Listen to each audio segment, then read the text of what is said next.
Today's topic is the UN Commission on Human Rights. The idea of protecting human rights actually precedes the United Nations. After having experienced the two disastrous world wars of the 20th century, the perception of international community towards individual and collective rights had increased enormously. It was with this broad concern in mind, in 1946, the UN established the Commission on Human Rights as a principal policy-making body for human rights. Originally composed of 18 member states, the Human Rights Commission went on to include 53 member states who met annually in Geneva to review, develop and codify new international norms and make recommendations to governments on human rights issues.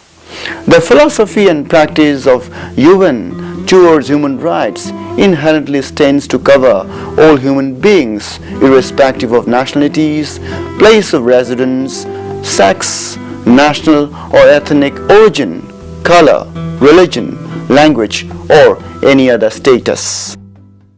The idea to ensure rights of all without discrimination constitutes the core of UN's willingness to produce a universal system on human rights.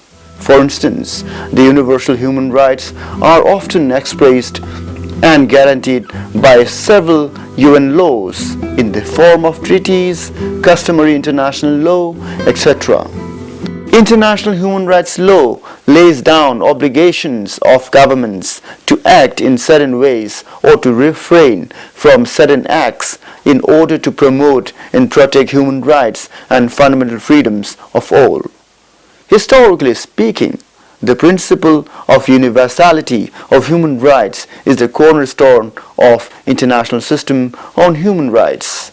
It is pertinent to link the United Nations Commission on Human Rights (UNCHR) with the overall UN's international will to weave a way to safeguard fundamental rights from a non-discriminatory perspective.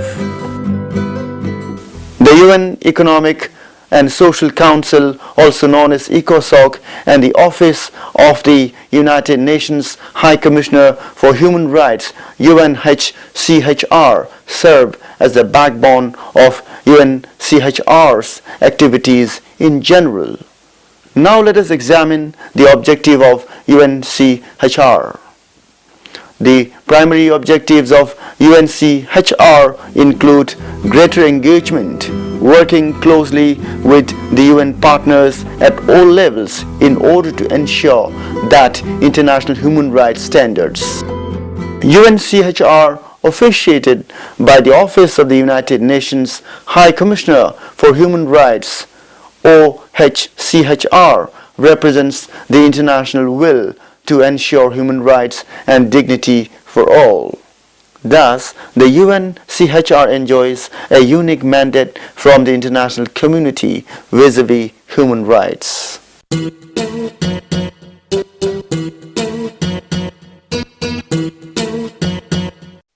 Let us also look into the system of membership. The UNCHR is constituted by 53 member states through the initiatives of ECOSOC.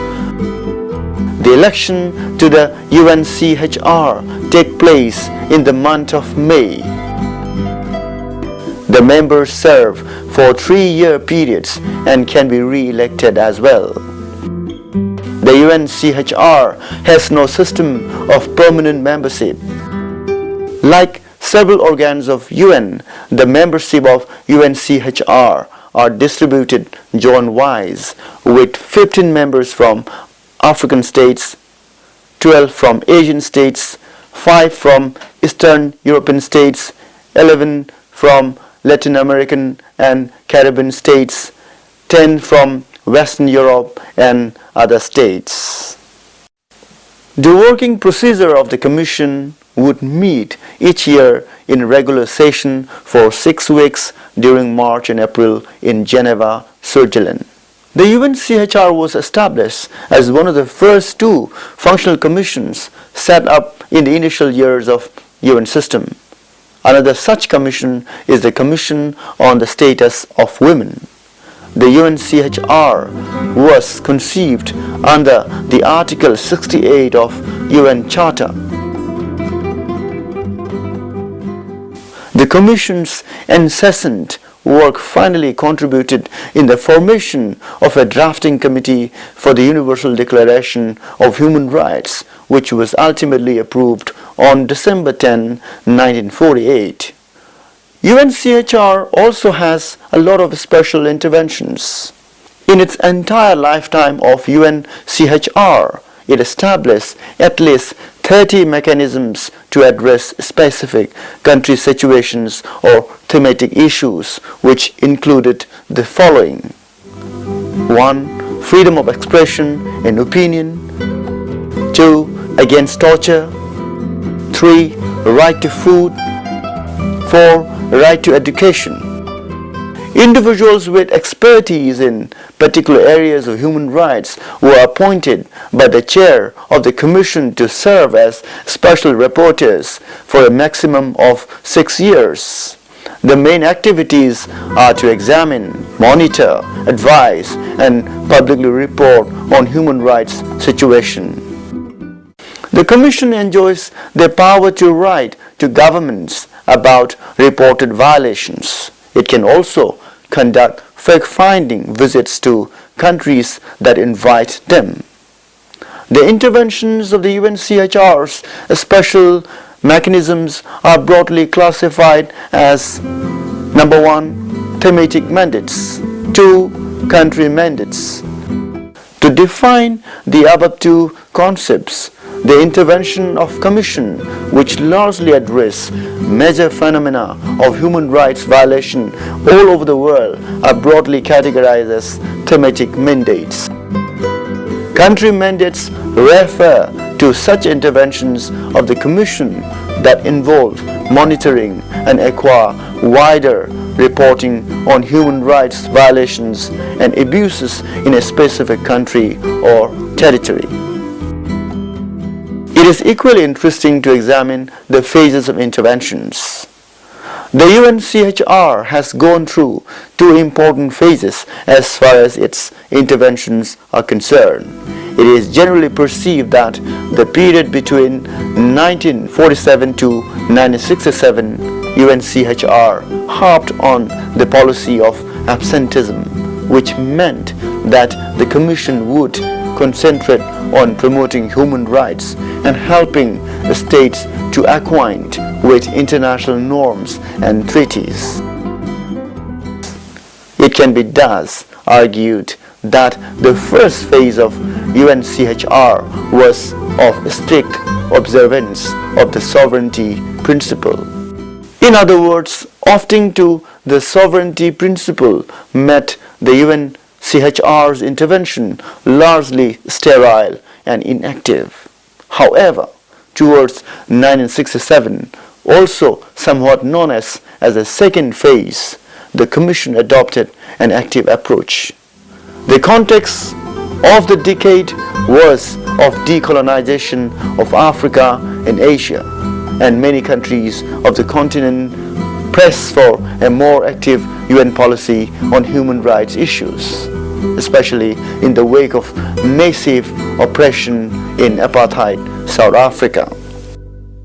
The approach of the second phase resulted in a more direct and investigative manner on issues concerning human rights violations. In the second phase, the main concern of UNCHR was to allow better fulfillment of its commitment to improve human rights. Several additional processes were created. At the outset of this second phase, which began in the 70s, were zone-based. In the 1970s, the possibility of geographically oriented work groups were created. These groups were to intensify their activities on investigation of violations on a particular area or in a country. For example, similar approach was applied in the case of Chile.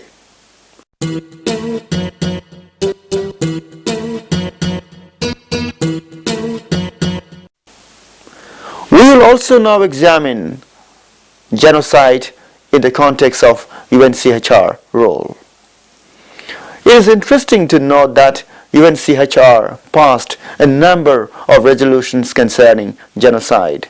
For example, in 1978, the UNCHR endorsed the recommendations of subcommissions on prevention of discrimination and protection of minorities.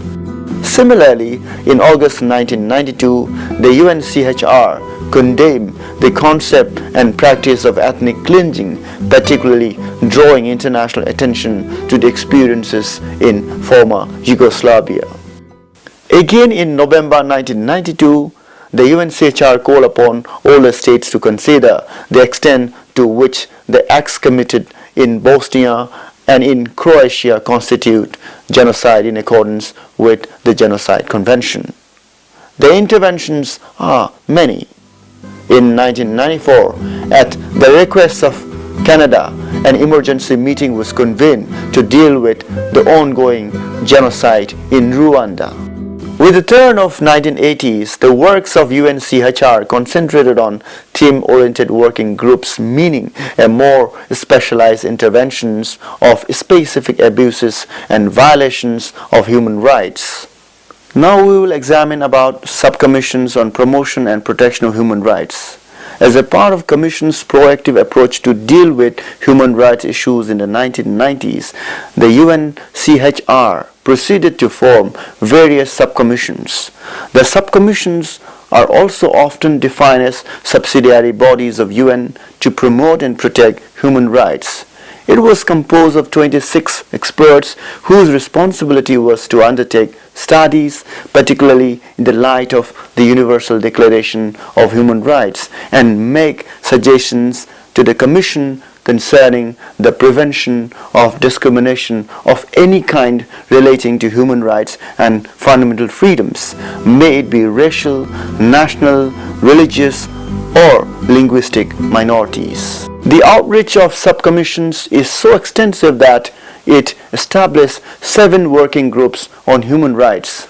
The following are the main themes on which the subcommissions acted upon: minorities, transnational corporations, anti-terrorism, contemporary forms of slavery, indigenous populations, social forum. However, it is important to note that the United Nations Human Rights Council finally assumed main responsibility for the subcommissions when it replaced the Commission on Human Rights in 2006.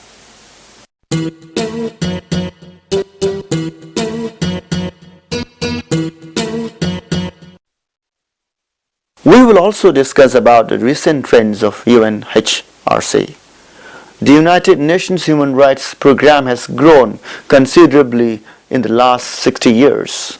Organizationally, it began as a small unit at the United Nations headquarters in 1940s. Subsequently, the unit later moved to Geneva and was upgraded to the Center for Human Rights in the 1980s. At the World Conference on Human Rights in 1993, it was decided to establish a bigger human rights movement with stronger institutional support. Thus, member states of the United Nations resolved to form OHCHR by a General Assembly resolution in 1993. The 1993 Vienna World Conference on Human Rights acknowledged that it was the duty of states to protect all human rights and fundamental freedoms irrespective of political, economic, and cultural belongingness. Since then, several fundamental rights have been emphasized, which gradually became a customary international legal norm. However, what is problematic in this regard is that even the right to liberty have been restricted in situations wherever needed. As the UNCHR was replaced by the Human Rights Council in 2006, the Council began to assume the role and power of mandate system as structured in the Commission system. The newly created Council had to report directly to the General Assembly. The procedure knitted the Council and the General Assembly in the field of human rights. The two bodies combine to undertake a periodic review of the state of human rights and obligations entrusted upon the member states.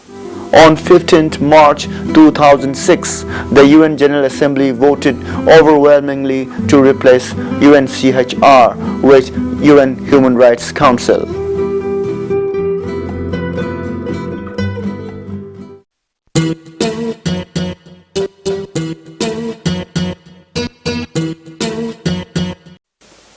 The relevance and critical areas with regard to the importance of UN commissions had been taken up seriously in the open-ended informal consultations held by the Commission on Human Rights pursuant to Economic and Social Council decision of 2005/217.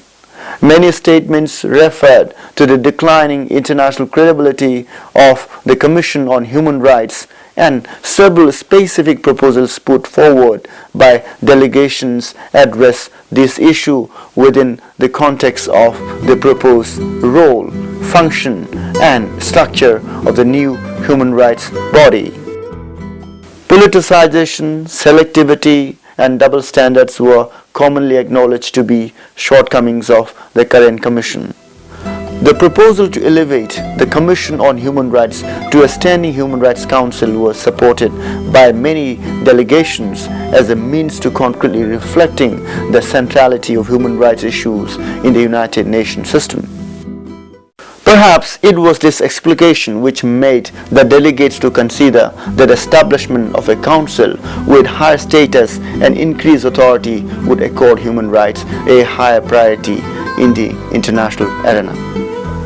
It was stated that such a proposal would weaken the comparative importance of other United Nations bodies dealing with issues of similar importance, particularly with regard to developing countries.